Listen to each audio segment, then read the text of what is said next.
आप सभी को आपके अपने यूट्यूब चैनल पे बहुत बहुत स्वागत है। साथियों, आज की इस क्लास में हम लोग 10th क्लास हिंदी ग्रामर को स्टार्ट करेंगे, जिसमें आज हम लोग वर्ण विचार को पढ़ने वाले हैं, जिसे अंग्रेजी में ऑर्थोग्राफी कहा जाता है। तो आज हम लोग ऑर्थोग्राफी को देखेंगे। यह बिहार, झारखंड, यूपी यानी जो बोर्ड का एग्ज़ाम होता है उसके लिए ये वीडियो इम्पोर्टेंट होगा। यदि आप कोई भी बोर्ड से एग्ज़ाम दे रहे हो तो इस वीडियो को देख सकते हैं। चलिए साथियों, इसे शुरू करते हैं। यदि आप चैनल पे न्यू हो तो चैनल को सब्सक्राइब करके ऑल नोटिफिकेशन को सिलेक्ट कर लीजिएगा, ताकि आपको हर एक वीडियो का रेगुलर नोटिफिकेशन मिलते रहेंगे। चलिए इसे शुरू करते हैं।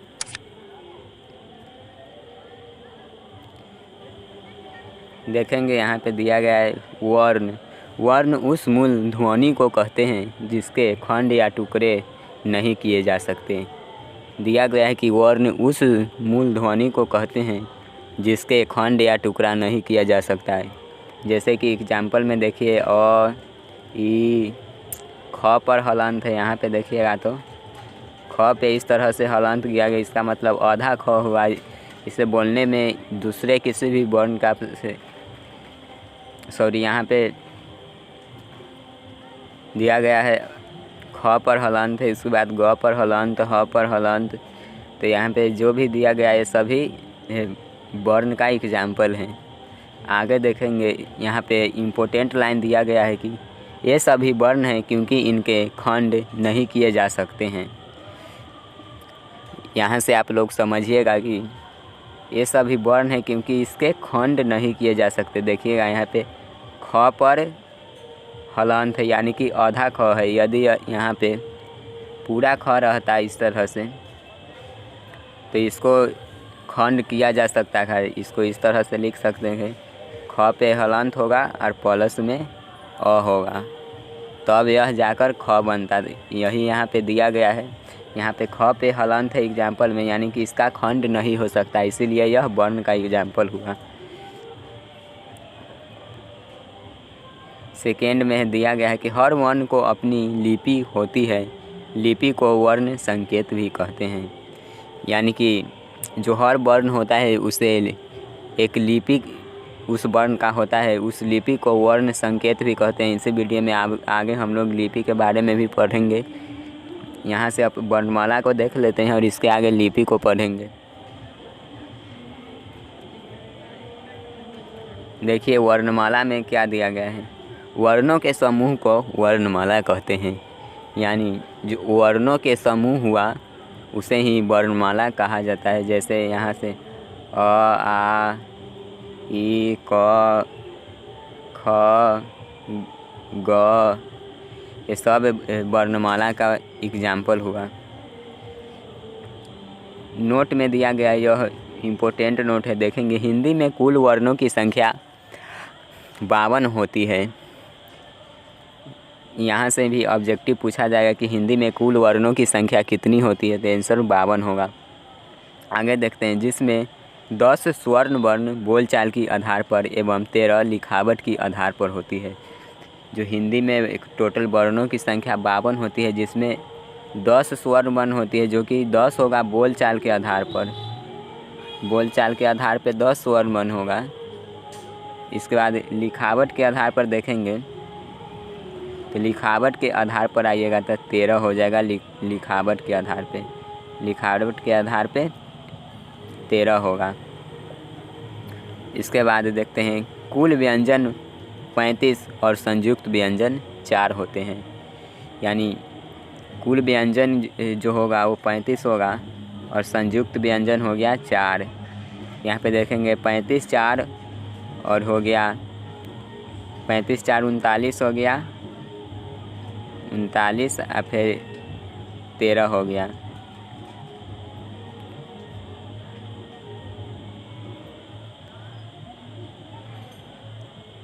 और यहाँ से देखेंगे तो 3 1 4 और 1 5 हो गया। 9 3 12 के 2 हासिल 1 बचा और 3 1 4 1 5, टोटल आ गया 52 वर्ण। यही यहाँ पे दिया गया है कि कुल वर्णों की संख्या 52 होती है।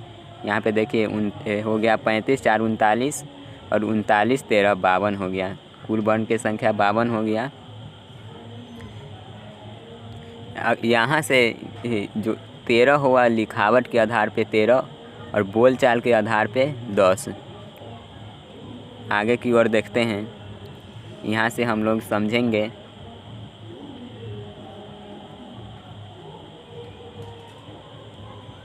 इतना को समझते हैं। यहाँ से अ से लिखा गया है, देखिएगा अ आ ई उ यहाँ पे ऋषि वाला री ए ओ औ। तो यहाँ पे जो है इस सभी को स्वर वर्ण बोला जाता है। जो स्वर वर्ण यहाँ पे 11 हो गया। और इसके बाद अनुस्वार है और ये विसर्ग है, इसको अयोगवाह बोला जाता है, जिसमें अयोगवाह 2 हो गया और 2 ये हो गया है र और ढ, ये 2 हो गया। तो टोटल यहाँ पे देख लीजिए 11 और 2 13 हो गया और 13 2 15 हो गया। यहाँ पे टोटल 15 हो गया है। आगे देखते हैं। देखिए क ख ग घ अंगज, इसे क वर्ग बोला जाता है। यहाँ से च छ ज झ, यहीं से ख वर्ग च वर्ग हो गया, सॉरी ये ट वर्ग हो गया। और इसके बाद त वर्ग प वर्ग, ये पांचों वर्ग को जो मिला के होगा 25 होगा। यहाँ से क वर्ग च वर्ग ट वर्ग त वर्ग और प वर्ग को मिलाने पे टोटल 25 होगा, जो कि स्पर्श व्यंजन इसे बोला जाता है। स्पर्श व्यंजन को आगे की ओर देखेंगे। स्पर्श व्यंजन की संख्या टोटल 25 हो गया। उसके बाद अंत अस्त व्यंजन की संख्या 4 होती है, जिसमें शामिल होता है य र ल व। य र ल व को अंत अस्त व्यंजन कहते हैं। और तलव्य सा, मूर्धन्य सा, दंती सा और ह को उष्ण व्यंजन कहा जाता है। इसके बाद छ तर ज्ञ और श्रोता वाला ये स्र हो गया। ये 4 को मिला के इसे संयुक्त व्यंजन बोला जाता है।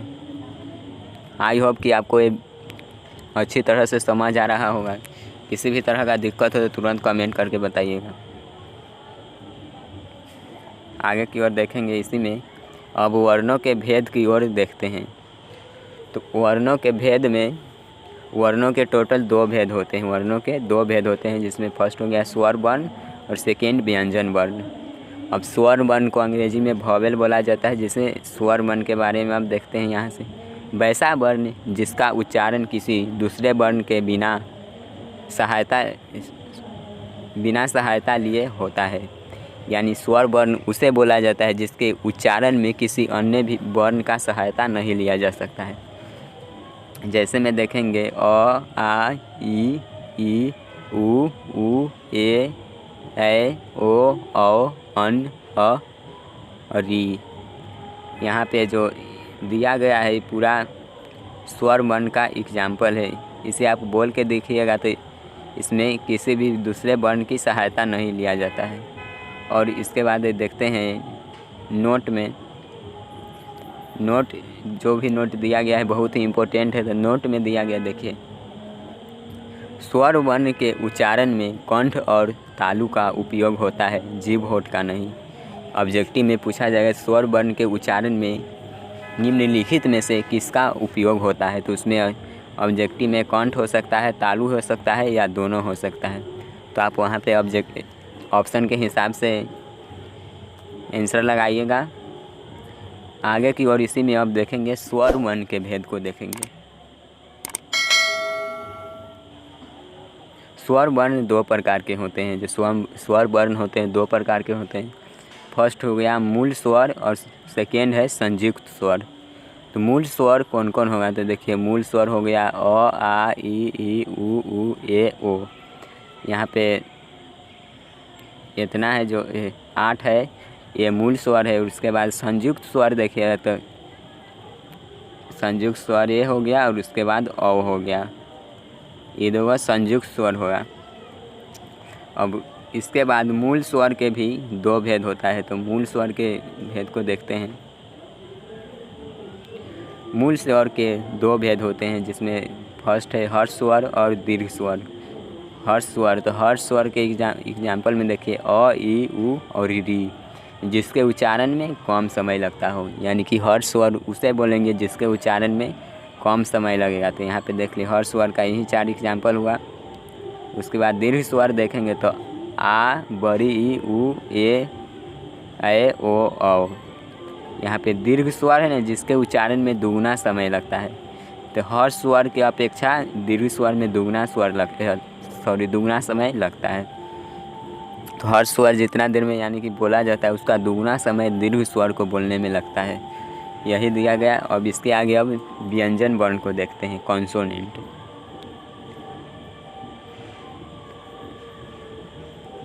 व्यंजन वर्ण वैसा वर्ण जिसका उच्चारण स्वर वर्ण की सहायता से होती है, यानी व्यंजन वर्ण उसे बोला जाता है जिसके उच्चारण में स्वर वर्ण की सहायता ली जाती है।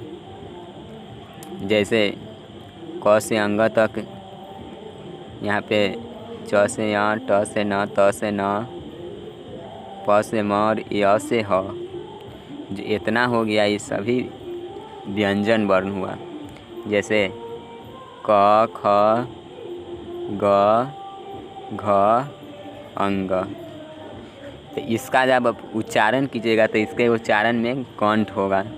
क, ख, ग, घ, अंग।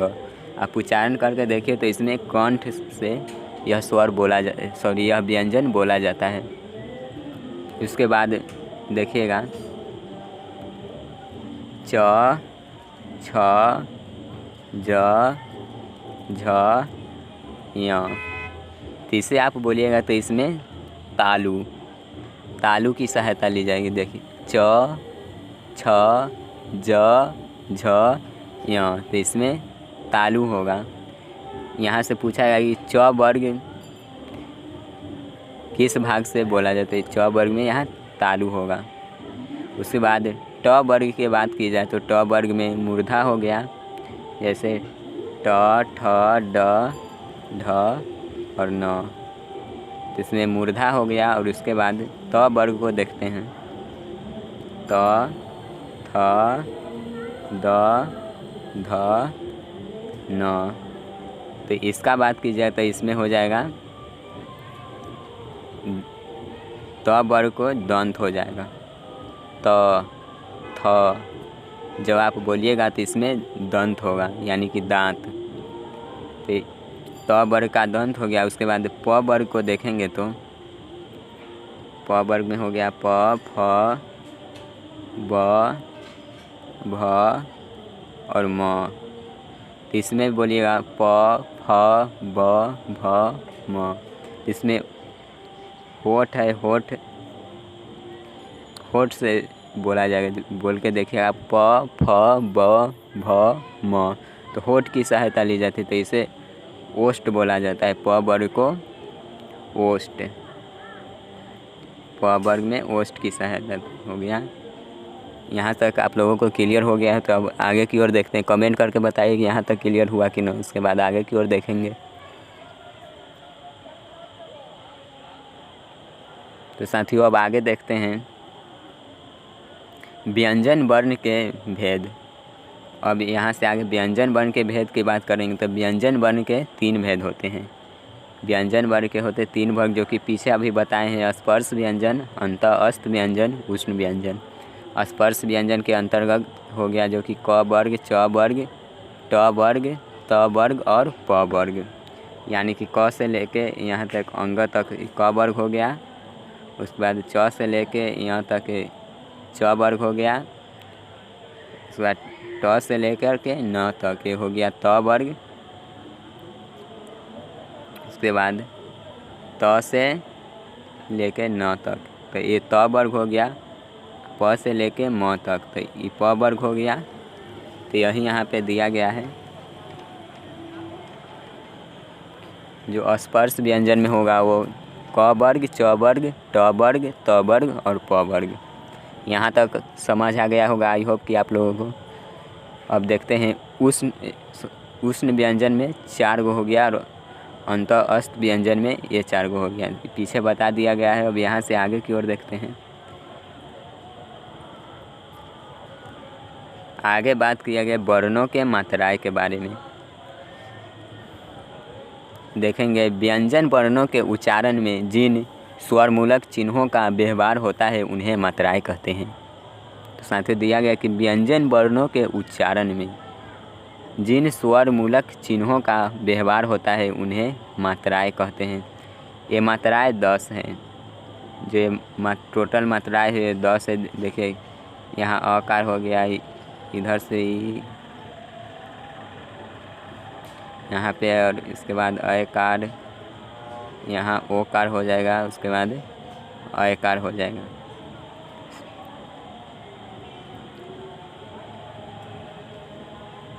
औकार, यहाँ औकार हो गया, यहाँ पे ये हो गया। तो इतना ही 10 गो जो हुआ, इसे बोलेंगे हम लोग वर्णों के मात्राएं। जो वर्णों की मात्राएं यहाँ 10 होते हैं, तो यहाँ पे 10 दिया गया है। अब इसे आगे की बात करेंगे तो बताए थे कि लिपि को आगे बताया जाएगा। तो देखिए यहाँ पे अब लिपि के बारे में देखते हैं। जो लिपि हो गया, तो हिंदी भाषा की लिपि देवनागरी है। साथियों यहाँ से पूछा गया कि हिंदी भाषा की लिपि क्या है। आप लोग एग्ज़ाम भी दिए होंगे यदि 9th का, तो उसमें भी लिपि आंसर शीट में भरना रहा होगा, तो वहाँ पे हिंदी में देवनागरी लिपि लिखा गया होगा, देवनागरी।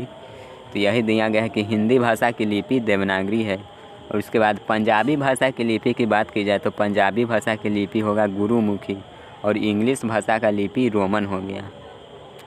यहाँ पर जो अब देखते हैं जो नोट दिया गया है, बहुत ही इम्पोर्टेंट नोट है। देखेंगे साथियों, फारसी लिपि दाएं से बाएं की ओर लिखे जाते हैं।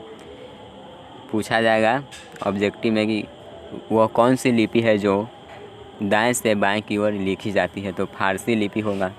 और फारसी लिपि के अंतर्गत भाषा की बात की जाए तो देखिए उर्दू हो गया और कश्मीरी हो गया। उर्दू इधर से लिखा जाता है, हमको तो लिख नहीं आता, उर्दू लिखा जाता है इधर से, आप देखे होंगे। और आप लोग भी यदि उर्दू पढ़ते होंगे तो जानते ही होंगे, उर्दू लिखा जाता है दाएं बगल से इधर की ओर, इस तरह से इधर से बाएं की ओर बढ़ा जाता है, राइट से लेफ्ट। और उसके बाद बात करेंगे अब स्पर्श व्यंजन वर्ग को वर्गीय व्यंजन भी कहते हैं। यहाँ से ऑब्जेक्टिव आया कि स्पर्श व्यंजन वर्ण को दूसरा नाम से जाना जाता है। ऑप्शन में होगा वर्गीय व्यंजन, तो यही राइट आंसर हो जाएगा। तो यहाँ पे संपूर्ण वर्ण विचार ऑर्थोग्राफी जो कि समाप्त हो गया। किसी भी तरह का आपको दिक्कत होगा तो आप नीचे कमेंट करके बताइए। और इससे जो एग्ज़ाम में पूछा जाएगा वो ऑब्जेक्टिव पूछा जाएगा, तो इसका ऑब्जेक्टिव को भी हम लोग देखेंगे। और नेक्स्ट वीडियो में शब्द विचार को देखेंगे। इसका यदि आपको PDF चाहिए ई नोट्स का, तो आप सिंपली से इसे ले सकते हैं। यदि आपको फ़ोन में टेलीग्राम एप्लीकेशन होगा, यदि नहीं होगा तो आपको पहले प्ले स्टोर में जाना है। प्ले स्टोर में जाने के बाद आप वहां से सर्च बार में सर्च कीजिएगा टेलीग्राम सर्च करके उसे इंस्टॉल कर लीजिएगा।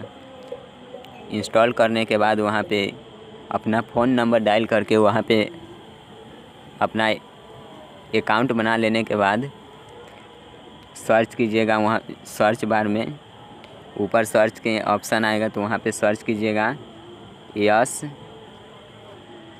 विक्की। जैसे ही आप पे सर्च कीजिएगा तो वहाँ सर्च करने के बाद आपको यह चैनल आ जाएगा। वहाँ पे यह लोगो है, यहाँ पे यही लोगो दिखाई देगा। नीचे में ऑप्शन आएगा ज्वाइन, नीचे में लिखा आएगा तो ज्वाइन, तो आप सिंपली एक बार ज्वाइन पे क्लिक कीजिएगा और ज्वाइन हो जाइएगा। वहाँ आपको यह PDF मिल जाएगा और वहाँ पे हर एक क्लास का नोटिफिकेशन भी मिलता है। तो चलिए साथियों, अब नेक्स्ट वीडियो में मिलते हैं। जय हिंद, वंदे मातरम।